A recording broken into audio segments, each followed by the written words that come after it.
No one has a worse life than Spider-Man, and today we're going to explore a few examples of that.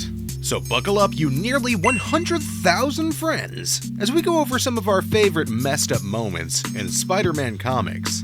And as we do, don't forget to like and subscribe. Okay, where's that coming from? Anyways, let's get into the video. This is Spider-Man's first girlfriend, Gwen Stacy, and she caused more damage to Spider-Man than any villain ever could. After the death of her father, George Stacy, pictured here, she ended up skipping town.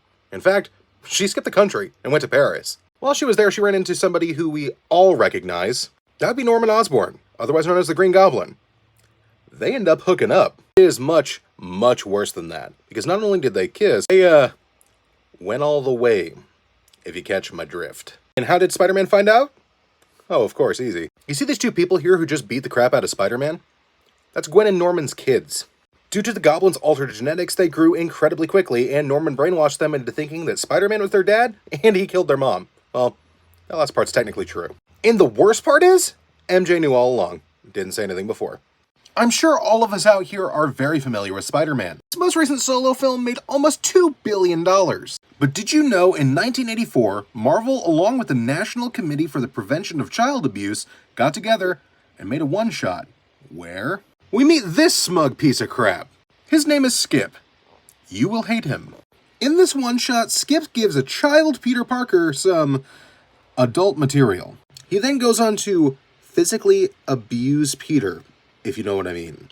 And unfortunately, the child Peter Parker was too afraid to leave.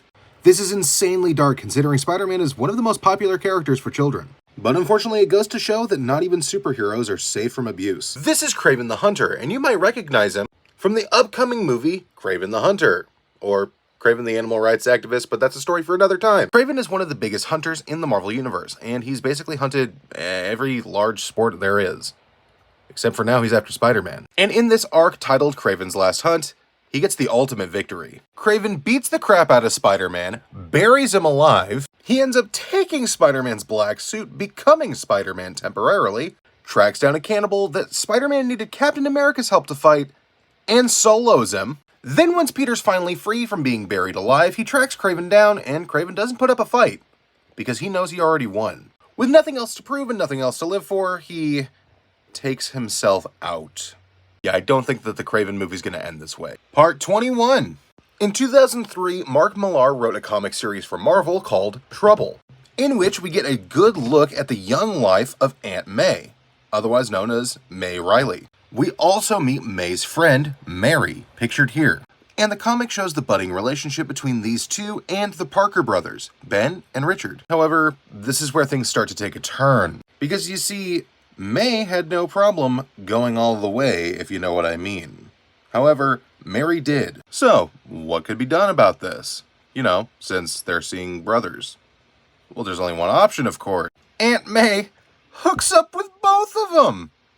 Yeah, that right there is the old sweet lady we know as Aunt May. But it gets better. Aunt May gets pregnant, but Uncle Ben is sterile. Which means the baby she was pregnant with that she ended up having with Richard was Peter Parker. I recently made a YouTube short going over a brief description of Mark Millar's Trouble from 2003. Little did I know how truly messed up this story would get. So let's just have a quick recap. This is Aunt May. Yes, this same Aunt May. And for some reason she looks exactly like MJ, which makes it even worse that she uses the same face at Tiger. You hit the jackpot line. Moving on. She's a huge hoe, hooking up with both Uncle Ben and Peter Parker's dad, Richard Parker. Because her friend Mary, pictured here, wouldn't do it with Richard Parker because she was afraid she would become a mom because of what a fortune teller told her. Okay? Aunt May gets pregnant with Richard Parker's baby, meaning that that baby is in fact Peter Parker, and they did it 47 times. Jesus Christ. Oh, and don't worry, there's a scene where she's debating aborting the baby. So that's fun. She ends up giving Peter to Mary, and Mary raises her with Richard. So happy ending, I guess? Fans of Spider-Man may picture this when you think about Gwen Stacy, or possibly the more modern version of the character known as Spider-Gwen. But the real legends remember that time the Green Goblin threw her off a bridge, and Spider-Man caught her with his webbing at the last second. Thank goodness for spider powers, right? Well, as you can see here, he stopped her dead in her tracks, which meant all of the force went straight to her neck, killing her instantly. And just like that, Peter lost the first love of his life. But his life gets much worse, as I've covered on this channel. Let's review. The person he thought was his mom all along actually wasn't, because it was Aunt May all along, because she's a hoe. Before Gwen died by Norman throwing her off the bridge, the two of them actually met up in Paris, and they did the deed. Then they had kids. Norman said that Spider-Man killed their mom. And we can't forget when Peter got touched by a grown man. Poor kid. Part 24. This is Mary Jane Watson, longtime girlfriend of Spider-Man. And eventually, they even ended up getting married, which is amazing, because finally Spider-Man can get something positive in his life. Or can he? Because you see, now we get the storyline one more day. And I'm sure anybody who's familiar with the comic knows exactly why this is awful. But let me explain. Aunt May is on the brink of death, and Spider-Man makes a deal with the literal devil to bring her back. However, what does he want in return? Nothing too important. Just the marriage he has to Mary Jane. When they discuss this, he ends up showing their potential child that they could have had in the future if they did stay together, which is just disturbing. At the end of the day, Peter doesn't think he can go through with it. That's when MJ steps in. Mary Jane Watson made a deal with the devil to get rid of her marriage to Peter and the potential of them having children for an 89-year-old woman's life. We are all familiar with Mary Jane Watson, and this is the story of how she died. Now, she didn't have a traditional death like some Spider-Man characters. She wasn't thrown off a bridge and killed by the sudden stop like Gwen. She wasn't shot like Aunt May or Uncle Ben. But as we learned in Spider-Man Reign, her fate was much worse. In that comic, we learned that MJ died of cancer. But exactly how did she get it? Actually, it's quite simple. Spider-Man's radioactive spider goo, if you know what I mean. No joke, as you see right here, he said that he was poisoning her with his radioactive bits. Obviously, this isn't canon, but seriously, chalk up another point on the Peter Parker gets screwed over by writer's board. Recently in this series, we've covered how Marvel really hates Spider-Man. And today is no exception. In fact, it's probably one of the worst things that's happened. At least, according to fans. In a recent run of Spider-Man, Peter and MJ get stuck in an alternate reality. They're saved at the nick of time by this guy named Paul. You'll see why fans hate him. Because through the power of comics, Peter makes a device that sends him back to his normal dimension, and unfortunately, he's the only one to go.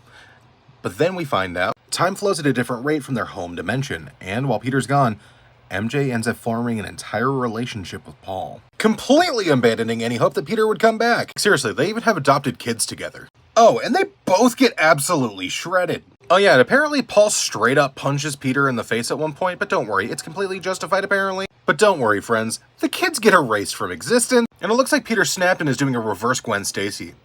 Good for him. In 2009, we got the return of Marvel Zombies. And in this issue, Galactus was turned and the people who ate his flesh gained his powers. One of the zombies, Spider-Man, ends up going to a non-zombified universe.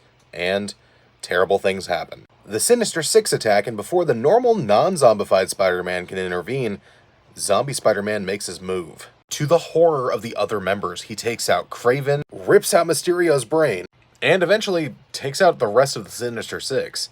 Except for Sandman. He runs away. Absolutely terrified as to what he just saw, Sandman tries to make a break for it.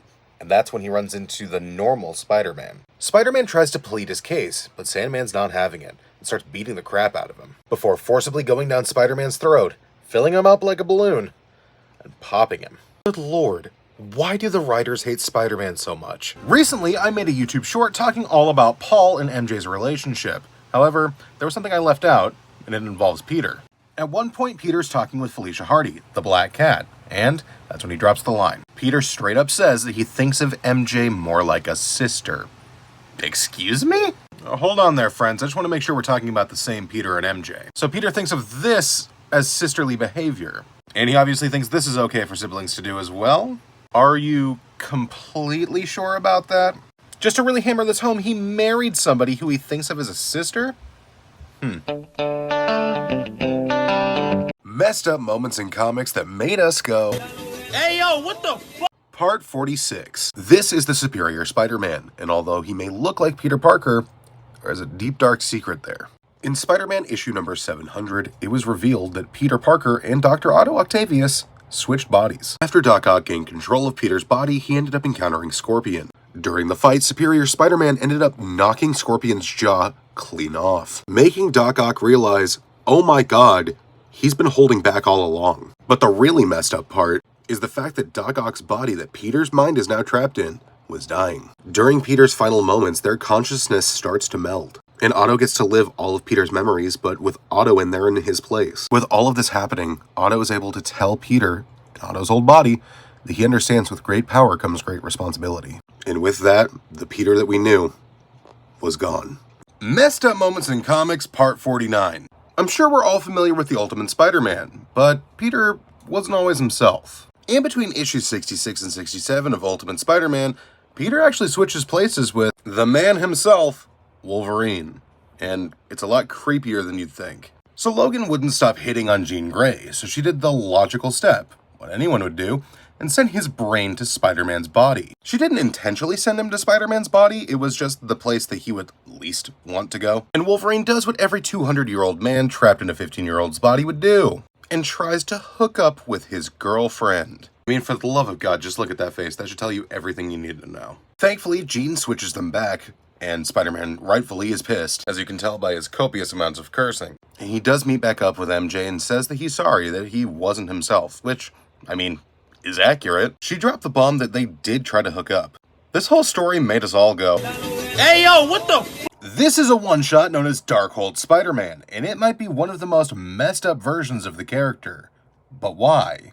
In this comic, New York is crumbling, and the only thing keeping it together is Spider-Man's webs. More messed up than that is the fact that basically everyone's turned into zombies, including supervillains like Doc Ock pictured here. After every time they fight, Peter puts the villains back together again, but now he's being summoned by Reed Richards. When he goes into the Baxter building, he sees this horrific scene. Yeah, that right there is one of the smartest men in the multiverse. What the heck? The two argue for a while, and Peter decides he needs to find a new, stronger web fluid. So he takes a sonic gun to track down Venom, since he would have stronger webbing. However, when Peter finds Venom, he sees that Eddie Brock's life was drained by the symbiote. And in an act of kindness, the symbiote rejects Peter so he would live. Mr. Fantastic shows a new webbing that's even stronger, but it's made from his own body. Peter gets pretty desperate and uses Reed as new webbing, but he's still alive.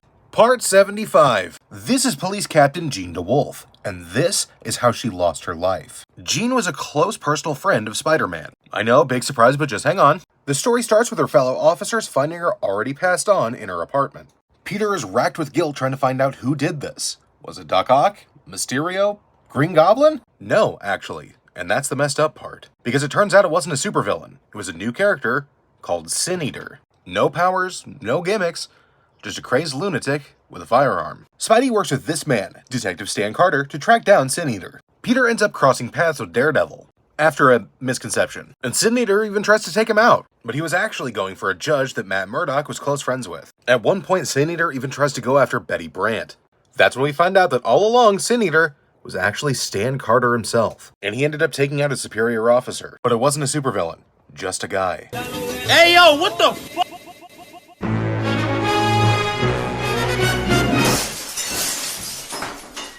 Sorry. Let me ask you a question. Did you really think we would get through an entire 2-issue story about every terrible thing that could have possibly happened to all of the Marvel superheroes with nothing happening to Spider-Man, the boy that's literally Marvel's punching bag? No, of course you didn't. They were just saving Spider-Man to the very end. And good lord, do they not hold back. They said that Peter was a lousy photographer, worked freelance to try to pay for his college tuition, was a know-it-all, and messed everything up by being bitten by a radioactive spider and got infected with a mutated virus. And before he started showing symptoms of this horrific skin-peeling rash, he showed up to the Daily Bugle and infected Phil, who, after recounting this story, collapses on the sidewalk. No longer here. Gone. Thank you for watching today's video. I hope you enjoyed. If you did, go ahead and leave a like and subscribe. If there are any other comic book moments you'd like me to cover, go ahead and leave them down below, and I'll try my best to get to them. Once again, thank you so much for watching today's video. I hope you enjoyed, and as always, have a great day, and I'll catch you in the next one.